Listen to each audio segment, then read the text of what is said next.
Salam alaikum. Toujours avec les exercices sur les ensembles fermés. Alors là, dans la vidéo précédente, on s'est arrêté dans la conclusion que l'adhérence de l'union, ça va être égal à l'union de l'adhérence, quelque chose bien sûr qui n'est pas vrai, parce qu'en fait, on a dû montrer qu'on n'a qu'une seule inclusion et que l'inclusion inverse n'est pas vraie. Mais pourtant, on a bien sûr trouvé l'égalité. Alors pourquoi on a trouvé l'égalité? C'est parce que, bien sûr, on a raté un pas, d'accord? En fait, je l'ai fait exprès pour vous montrer comment on va trouver le contre-exemple de cette inclusion qui est fausse. En fait, c'est quoi le pas, bien sûr, qu'on a raté? C'est que cette conclusion de dire que le fait que l'union de A alpha, en fait, cette partie-là, elle est incluse dans l'union des adhérences de A alpha, qui est incluse dans tous les fermés, qui contient bien sûr l'union de A alpha.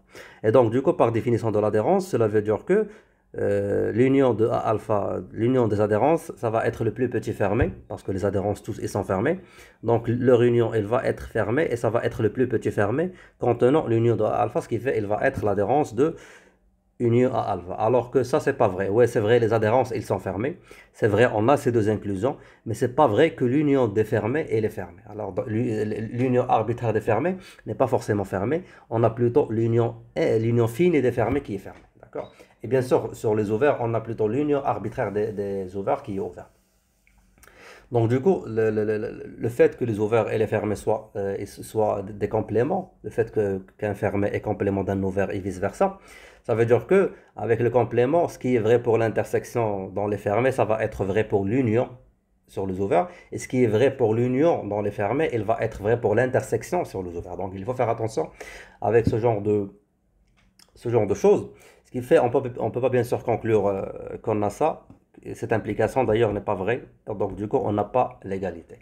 Si par exemple, on avait la famille A alpha qui était indexée sur U, n'était pas arbitraire mais était plutôt finie, c'est-à-dire que est égal à I par exemple, avec le I de 1 jusqu'à N, alors dans ce cas-là, cette, euh, cette, euh, cette inclusion, ça va être sous la forme parce que je dois corriger même ça.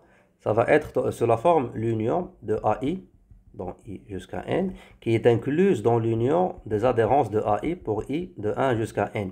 Et les adhérences, bien sûr, ils sont fermés, et leur union qui est maintenant finie, elle est fermée. Et dans ce cas-là, on peut dire, oui, c'est vrai, ça va être égalité. Donc en fait, on a l'égalité, mais pour on a l'égalité, mais pour les familles qui sont, comme j'ai dit, pour des familles qui sont finies. C'est-à-dire que dans ce cas-là, je vais avoir I de 1 jusqu'à N et donc je vais avoir un I et donc je vais avoir I jusqu'à N.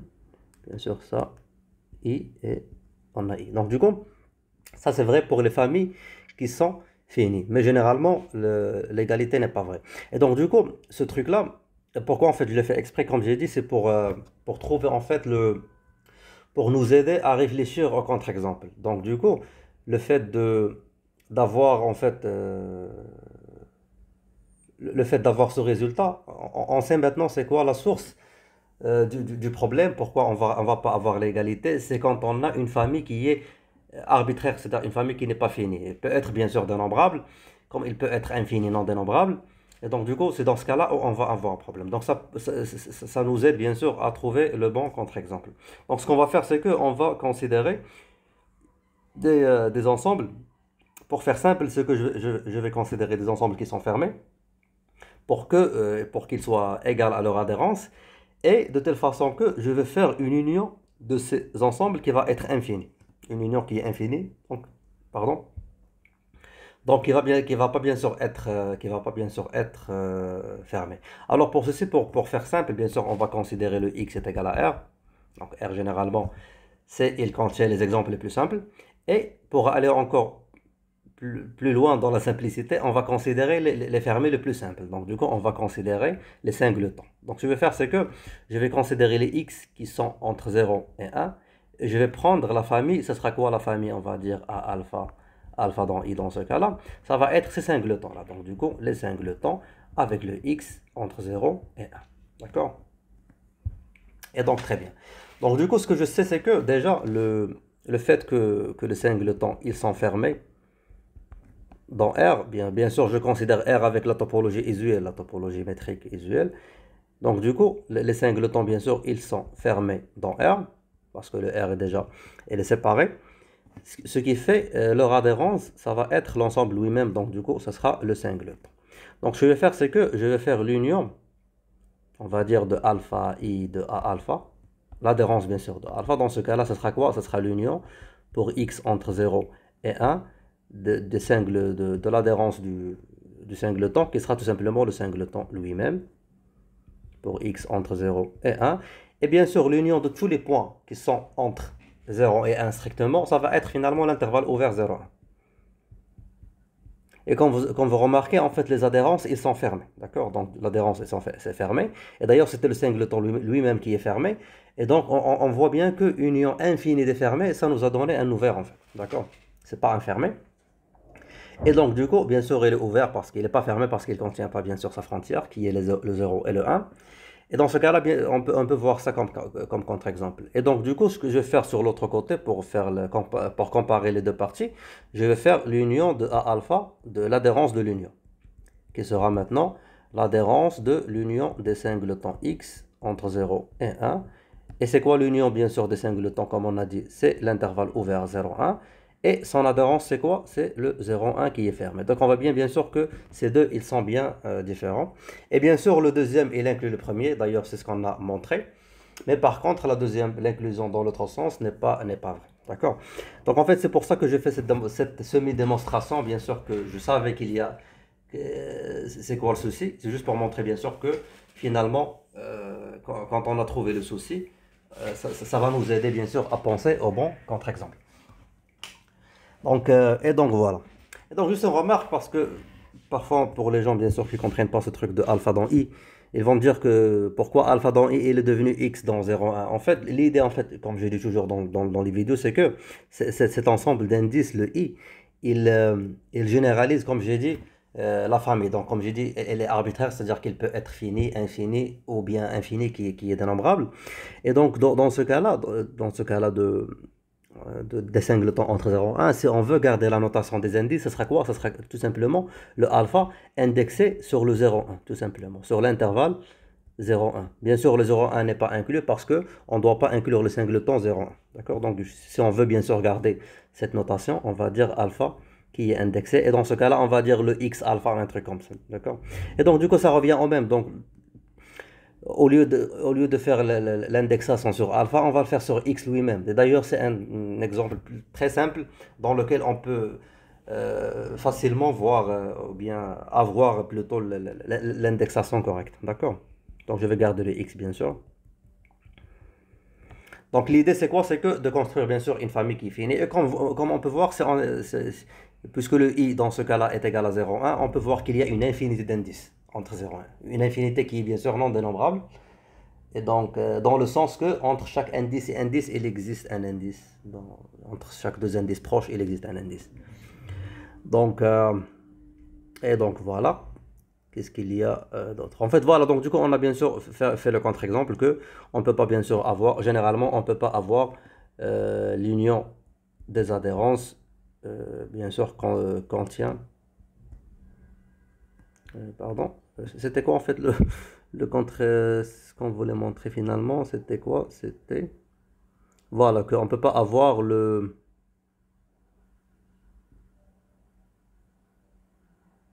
peut pas avoir l'union. Voilà l'adhérence de l'union contenue dans l'union des adhérences. D'accord? On va avoir bien sûr le sens inverse, mais mais l'adhérence de l'union va pas être dans l'union de l'adhérence. En gros, c'est ça. D'accord? Et donc voilà. On va faire un troisième, je pense. Le quatrième exercice. Exercice 4, je pense. Bien 3. Et dans ce cas-là, on va essayer de faire à peu près la même chose, mais avec l'intersection. D'accord? Et ce qu'on veut montrer, c'est que, premièrement, on a bien sûr A et B et une famille arbitraire des A qui sont tous des parties de X. avec X qui est un espace topologique. Et on veut montrer cette fois-ci. Alors dans cet exercice, on ne va pas dire qu'on va montrer l'inclusion et l'égalité. Ce qu'on va faire, c'est que on va écrire les deux ensemble, donc l'adhérence de l'intersection avec l'intersection de l'adhérence. Et je vais faire un point d'interrogation dans le sens que on va voir si c'est une inclusion ou bien une double inclusion, donc une égalité, ou bien tout simplement... Et si c'est une inclusion, ce sera quelle inclusion, on va dire, d'accord? Dans quel sens? Et on va le faire d'une façon généralisée pour les alpha de i, donc du coup, avec l'intersection des adhérences, alpha dans i, et finalement, on va faire un truc avec la différence d'ensemble, c'est-à-dire le a moins b avec le a moins le b. Et donc, bien sûr, ça, un point d'interrogation, un point d'interrogation. On va commencer par la première. Ce qu'on va faire, c'est que, puisqu'on va pas, on n'a pas l'opération à démontrer, on va supposer qu'on va montrer l'égalité, ce qui fait on va essayer de faire les deux inclusions. Donc, on va commencer par la première. Si je prends x, on va montrer, c'est-à-dire que le a intersection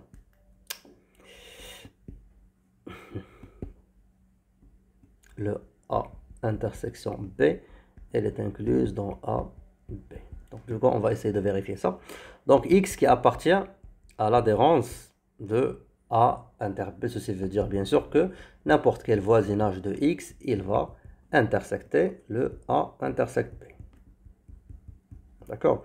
Et le fait, bien sûr, que l'intersection de A avec B, elle est incluse dans A, est incluse dans B, cela veut dire qu'il va bien sûr intersecter les deux, parce que quand on intersecte un ensemble, on va bien sûr intersecter le super ensemble ou bien l'ensemble qui le contient. Ce qui fait, ça va impliquer bien sûr que le V de X, il va intersecter A et il va intersecter le B. Bien sûr, le V de X est pour tous les V de X, pour tous les voisinages. Et bien sûr, ceci implique que le X, elle est dans l'adhérence de A et X est dans l'adhérence de B. Donc, le fait qu'il est dans l'adhérence de A et dans l'adhérence de B, cela veut dire qu'il est dans l'intersection des adhérences. Et donc, du coup, on a montré bien sûr la première inclusion que l'adhérence de l'intersection, c'est l'intersection des adhérences. Très bien.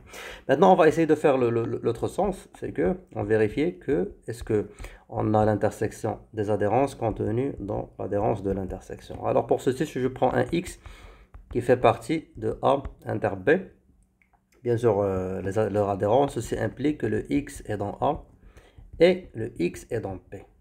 Donc du coup, le X, il fait partie des deux adhérences, ce qui fait, je vais avoir pour tous les voisinages de X, ils vont intersecter le A et tous les voisinages de X vont intersecter le B. Très bien. Est-ce que cela va impliquer qu'ils vont intersecter leur intersection? D'accord? Ça, bien sûr, c'est pas vrai parce que tout simplement, on peut avoir le A et B. On peut avoir bien sûr les voisinages qui vont intersecter le A et le B sur des points qui ne sont pas communs entre A et B. D'accord? Donc, je ne sais pas si ce que je dis est clair. Donc, en fait, si on peut avoir, bien sûr, ceci ne va pas impliquer que les V de X vont intersecter A fois B. A intersecte B. D'accord? Ça ne va pas dire que c'est vrai. Et pour ceci, bien sûr, on peut faire un contre-exemple. En fait, l'idée du contre-exemple, c'est quoi? C'est que, déjà, en fait, pour voir ce truc, cette implication de l'intersection qui n'est pas vraie, si tu prends par exemple A, ou bien B, on va commencer par le B, qui contient par exemple, on va dire, ça c'est trois ensembles en fait, ça c'est pas le A et le B dont on parle, on va prendre trois ensembles arbitraires comme ça. Donc je vais faire le B est égal à AB, le C est égal à BC. Je prends le A qui va intersecter le B dans A, ce qui fait je prends le A, et qui va intersecter le C dans C, je prends le C. Bien sûr, quand je fais l'intersection de B avec C, tout simplement, ce sera le singleton B, et qui ne fait pas partie de A. Et donc du coup, quand on fait le A avec le B inter C, ça sera quoi? Ça sera tout simplement le singleton B, non, pardon, le singleton, c'est quoi l'intersection de A? Pardon, voilà, c'est le AC avec le singleton B. Ce qui fait bien sûr, ça c'est pas, ça c'est vide. D'accord? Donc du coup, on ne peut pas bien sûr avoir cette implication parce que comme j'ai dit, le A, il intersecte le B et le C sur des points qui ne sont pas communs. Donc il intersecte le B dans le A et il intersecte le C dans le C. Ce qui fait, ce qui est commun entre C et B, c'est le petit b. D'accord? Donc du coup, il ne va pas être dans A quand on va faire bien sûr l'intersection. Donc je m'arrête là, on se voit dans la vidéo prochaine, Inch'Allah, pour continuer.